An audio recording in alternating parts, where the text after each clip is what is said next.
বলবো? হ্যালো, নমস্কার। আজ আমার কবিতা কবি কাজী নজরুল ইসলামের লেখা লিচু চোর। বাবুদের তাল পুকুরে, হাবুদের তাল কুকুরে, সে কি বাস করলে তারা? বলি থাম একটু দাঁড়া।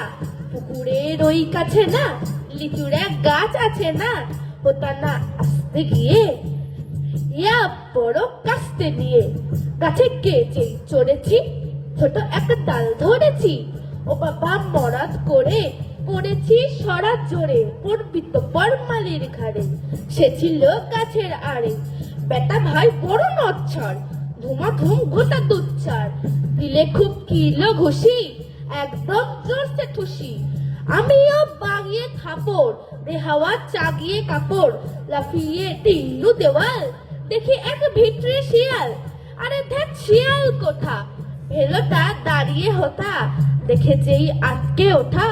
কুকুরও জুড়ল ছোটা, আমি কই কম্বো কাবার, কুকুরেই করবে সাবার। বাবা গো মা গো বলে পাঁচিলের ফোকল গলে ঢুকি গে বসতে ঘরে, যেন প্রাণ আসলো ধরে। যাবো ফের কানমুলি ভাই, চুরিতে আর যদি যাই, তবে মোর নামই মিছা, কুকুরের চামড়া খিচা। সে কি ভাই যায় রে ভুলা, মানে ওই পিটিনি গুলা। কি বলিস ফের হপ্তা, তৌবা নাক খপ্তা। নমস্কার।